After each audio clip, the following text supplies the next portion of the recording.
मणिपूरक चक्र, इसे मणिपुर चक्र भी कहा गया है। यह भी अत्यंत महत्वपूर्ण है। नाभि मूल में इसका स्थान है। आठ पवन संस्थान व शौर्य संस्थान से इसका सीधा संबंध है। व्यक्ति के अहं, प्रभुत्व व धाक जमाने की भावना, नाम कमाने की इच्छा, सर्वश्रेष्ठ बनने की ललक तथा शक्ति अर्जन के प्रयास इसी चक्र के प्रभाव क्षेत्र में आते हैं। इसके अलावा संघर्ष, प्रायश्चित्त, निःस्वार्थ सेवा, धर्म, सत्संग या कुसंग, संगति, निष्ठा, दृढ़ता आदि भी इसी चक्र से प्रभावित होते हैं। संगति का अर्थ है संग संगया साथ साथ गति करना। आठ संगति सदैव संतुलन उत्पन्न करने वाली होती है। यह विषमता को समाप्त कर समता को उत्पन्न करती है। आठ कर्म व धर्म में संतुलन उत्पन्न करना इसी चक्र के प्रताप से संभव होता है।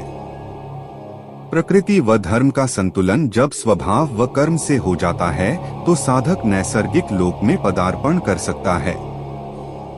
आठ मणिपूरक चक्र अध्यात्म का प्रवेश द्वार कहा जा सकता है। नाभि शरीर का केंद्र है। गर्भावस्था में नाभि द्वारा ही शिशु का पोषण व विकास होता है। नाभि से ही भ्रूण विकसित होता है। गुरुत्वाकर्षण बल के प्रति संतुलन बनाने का कार्य नाभि ही करती है। आघात पहुंचने या असंतुलित हो जाने से नाभि उतर जाती है। ऊपरी शरीर व निचले शरीर का संतुलन नाभि पर ही रहता है।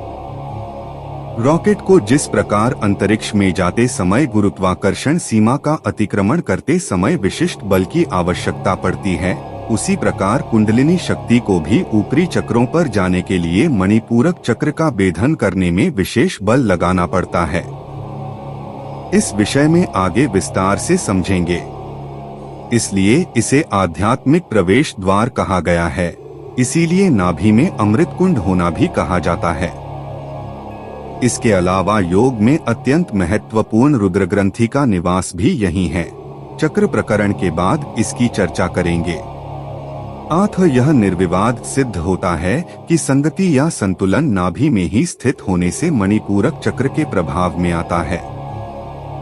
मणिपूरक चक्र से प्रभावित मनुष्य रात्रि में 6 से 8 घंटे सोने वाला होता है। इस चक्र में ध्यान लगाने से स्वास्थ्य व दीर्घायु की प्राप्ति होती है। अपने शरीर व ग्रंथियों का भौतिक ज्ञान होता है तथा पाचन संबंधी दोषों व विकारों का निवारण होता है तथा साधक में तेज उत्पन्न होता है। क्योंकि अग्नि तत्व का यह चक्र प्रतिनिधित्व करता है। पंचमहाभूतों में अग्नि का मुख्य आधार होने के कारण मणिपूर चक्र की ज्ञानेंद्रिय नेत्र व कर्मेंद्रिय पैर हैं। रूप या तेज इसका प्रधान गुण या ज्ञान है जो अग्नि तत्व की तन्मात्रा है। खान पान के रस को पूरे शरीर में समान रूप से वितरित करने वाला समान वायु है जिसका इस चक्र में मुख्य निवास है। यह चक्र त्रिकोणाकार है जो रक्तवर्ण का है। नीले हरे रंग से प्रकाशित 10 कमलदलों पंखुड़ियों से यह घिरा हुआ है। इन पंखुड़ियों पर डन, धन, नन, तन, थन, दन, धन, नन, पन, वन, हम वर्ण अक्षर हैं जो इस चक्र की कमल दल ध्वनियों के सूचक हैं। इसकी बीज ध्वनि र है क्योंकि र इसका तत्व बीज है। इस चक्र की बीज गति मेष मेढ़े के समान उछलकर चलने की है। आठ मेढ़ा इस चक्र का बीज वाहन है। अग्नि का वाहन भी मेढ़ा कहा गया है और अग्नि का बीज मंत्र भी रही होता है। अग्नि तत्व और समान वायु का यह मुख्य स्थान है। इस चक्र का लोक स्व है।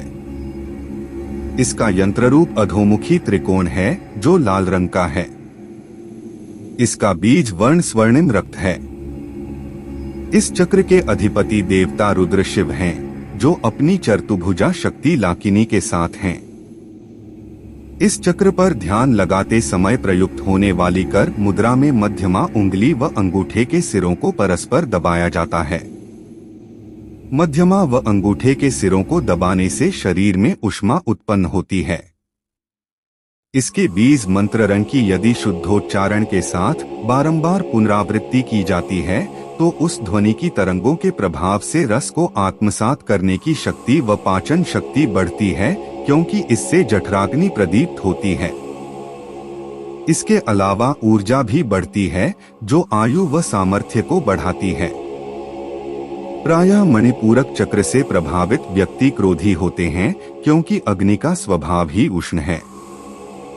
यही कारण है कि कई स्थानों पर इसे सूर्य चक्र भी कहा गया है। इस चक्र का बीज वाहन मेढा सर्वथा उपयुक्त है, क्योंकि मेढा स्वाभिमानी, बलवान, अहमेचूर और रणोन्मत्त होता है। यह उछलकर सीधा सिर से आक्रमण करता है और मेढा अग्नि का वाहन भी है। जोश और अहम मेढे में शक्ति के साथ मौजूद होता है।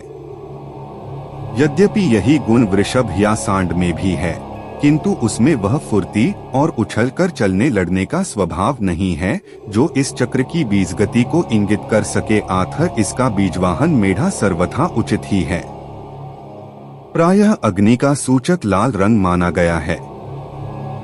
यहाँ मणिपूरक चक्र के कमल दलों का रंग नीला कहा गया है। यद्यपि यंत्र रूप त्रिकोण लाल रंग वाला ही है, यहाँ पाठकों को एक विरोधाभास प्रतीत हो सकता है, क्योंकि नीला व लाल परस्पर विरोधी रंग हैं और अग्नि का पर्याय मुख्यतः लाल रंग माना गया है। अतः पाठकों को यह स्पष्ट करना जरूरी समझता हूँ कि अग्नि का रंग वास्तव में नीला है। कभी भी अग्नि को ध्यान से देखें, माचिस या मोमबत्ती की लौ को ही सही, मध्य में नीला, फिर काला सा सिलेटी, फिर लाल, संतरी और पीला रंग क्रमशः बाहर की ओर दिखाई देते हैं। यह रंग भेद अग्नि की जिह्वाओं तथा उसकी उष्णता के स्तर को ही दिखाते हैं।